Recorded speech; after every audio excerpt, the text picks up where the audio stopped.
നമ്മൾ യാത്രയിലാണ്. ഒരു കൃഷിഭൂമിയിലേക്ക് മാത്രമല്ല ഈ യാത്ര. വസ്തുവിന്മേൽ അവകാശം സ്ഥാപിക്കുന്ന നിയമത്തിൻ്റെ ചരടുകൾക്കിടയിൽ ഒട്ടേറെ കാലം കുടുങ്ങിപ്പോയ ഒരു മനുഷ്യൻ്റെ ജീവിതത്തിലേക്കുള്ള യാത്രയാണിത്. ഒരു സാധാരണ കർഷക കുടിയാൻ ലഭിക്കേണ്ട അവകാശത്തിലേക്കുള്ള പ്രയാണത്തിൽ നീതീകരിക്കാനാവാത്ത കാലതാമസമുണ്ടായതിനെക്കുറിച്ചുള്ള അന്വേഷണ യാത്ര കൂടിയാണിത്. പോത്തേര കുഞ്ഞിരാമൻ എന്ന കുടിയാൻ കുഞ്ഞിരാമൻ്റെ അനുഭവങ്ങളിലേക്കുള്ള യാത്ര.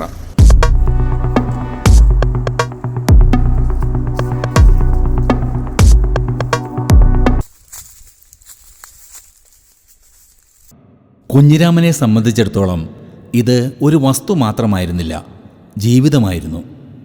സുരക്ഷിതമായ ഒരു ഭാവിയുടെ പ്രതീക്ഷയായിരുന്നു. എന്നാൽ ഈ ഭൂമിയുടെ അവകാശം ലഭിക്കാൻ 40-ലേറെ വർഷങ്ങൾ കാത്തിരിക്കേണ്ടി വന്നു. നിയമത്തിൻ്റെ സങ്കീർണ നടപടിക്രമങ്ങളിൽ പാർശ്വവൽക്കരിക്കപ്പെട്ടു പോകുന്നവരുടെ പ്രതീകമാണ് പോത്തേര കുഞ്ഞിരാമൻ എന്ന ഈ മനുഷ്യൻ. പഴയ കാലത്ത് ഇങ്ങനെ ഇത് ജമ്മിമാർ മറവാട്ടം പറഞ്ഞിട്ടാണ് കൊടുക്കുക. അത് അച്ഛൻ നേരെ മേടിച്ചു തന്നതാണ്. അച്ഛൻ്റെ കൈവശം ഉണ്ടായതാ. അച്ഛൻ്റെ കൈവശം ഉണ്ടായിട്ട് അച്ഛൻ തന്ന മക്കൾക്ക്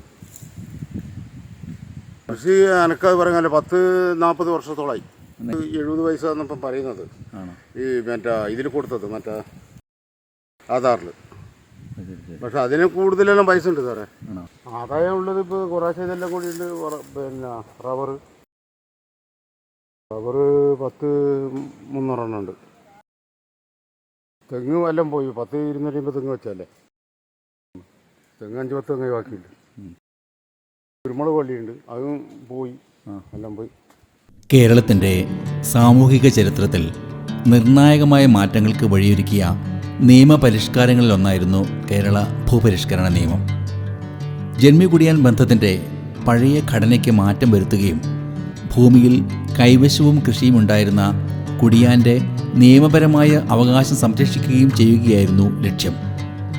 അർദ്ധ ജുഡീഷ്യൽ അധികാരത്തോടെ ലാൻഡ് ട്രൈബ്യൂണലുകൾ സ്ഥാപിക്കപ്പെട്ടത് ഇത്തരം നടപടികൾക്കായാണ്.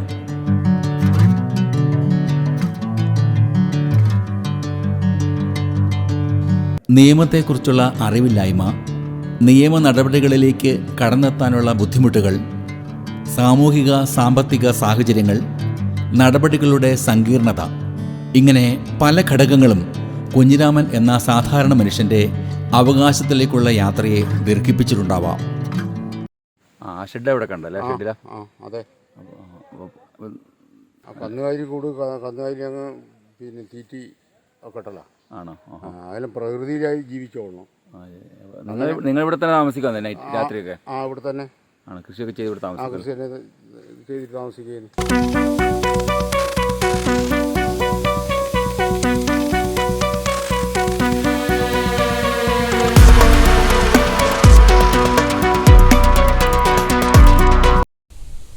ഇത് കുഞ്ഞിരാമേട്ടൻ്റെ ഏറുമാടമാണ്. പന്നിശല്യം ഉള്ളതുകൊണ്ട് അദ്ദേഹം രാത്രിയിൽ ഇവിടെ കാവൽ കിടന്നാണ് അദ്ദേഹത്തിൻ്റെ കൃഷികൾ സംരക്ഷിച്ചുകൊണ്ടിരിക്കുന്നത്. കഴുങ്ങ് മുഴുവനും പന്നി നിന്നാ. അപ്പോൾ അത് പന്നിനെ സംരക്ഷിക്കാൻ ഏറുമാടാക്കിയതാണ്. അപ്പോൾ അങ്ങനെ ഇവിടെ വർഷങ്ങളോളം തണുപ്പും പിടിച്ച് കിടക്കുന്ന. അപ്പോൾ അങ്ങനെ ഇവിടെ ഇതെല്ലാം സംരക്ഷിക്കുന്നു. പോത്തേര കുഞ്ഞിരാമൻ ചേട്ടൻ അറിയപ്പെടുന്ന ഒരു വൈദ്യരും കൂടെയാണ്. നമ്മൾ ഇതെന്ത് മരമാണ്? ഇതൊരു ഔഷധ ഗുണമുള്ള മരമാണല്ലേ? ഇത് വള്ളിയാണ്. വള്ളി വൃക്ഷമാണ്. ഒരു വള്ളി വൃക്ഷമാണ് ഇത്. ഇതേപോലെ പ്രകൃതി അതുപോലെ തന്നെ സംരക്ഷിച്ചുകൊണ്ടാണ് പുള്ളി കൃഷി കാര്യങ്ങളൊക്കെ ചെയ്തിരിക്കുന്നത്. അപ്പോൾ ഒരു യഥാർത്ഥ കുടിയാനെ നമ്മൾ കണ്ടെത്തിയിരിക്കുകയാണ്. അദ്ദേഹത്തിന് നമുക്ക് എത്രയും പെട്ടെന്ന് പട്ടയം അനുവദിക്കണം. സർക്കാരിൻ്റെയും നമ്മുടെ ഡിപ്പാർട്ട്മെൻറ്റിൻ്റെയും ഒരു വലിയൊരു അഭിമാനമായിരിക്കും. അപ്പോൾ വർഷങ്ങളോളായി ഇത് കൃഷി ചെയ്യുന്നു. ഇതുവരെ പട്ടയായില്ല. പട്ടയാക്കാൻ വേണ്ടിയിട്ട് നമ്മൾ കഷ്ടപ്പാടുന്നു.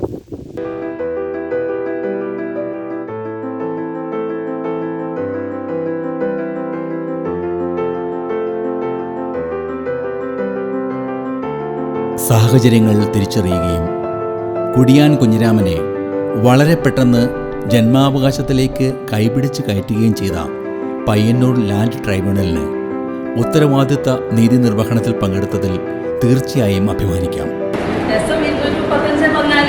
പോത്തേര കുഞ്ഞിരാമൻ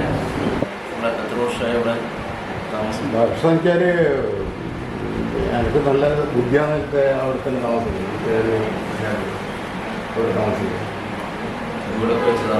ആ ഇവിടുത്തെ ചെറിയ പോത്തേര കുഞ്ഞിരാമൻ്റെ ജീവിതം നമ്മെ പഠിപ്പിക്കുന്ന പാഠം ഇതാണ്: നിയമം പുസ്തകത്താളുകളിൽ മാത്രമായി പോവരുത്, ജീവിതത്തിലേക്ക് എത്തിച്ചേരുന്നത് ആവണം.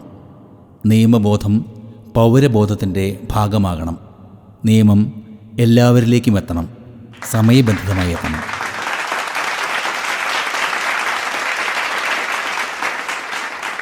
പട്ടം കിട്ടിയാൽ ഭയങ്കര സന്തോഷമാണ്. ഉദ്യോഗസ്ഥന്മാരെ ഞങ്ങൾ വർഷങ്ങളോളായി ഈ പട്ടത്തിന് വേണ്ടി നടക്കണം. അപ്പോൾ ഒരു കാര്യമായി കിട്ടിയാൽ വളരെ സന്തോഷമാണ്.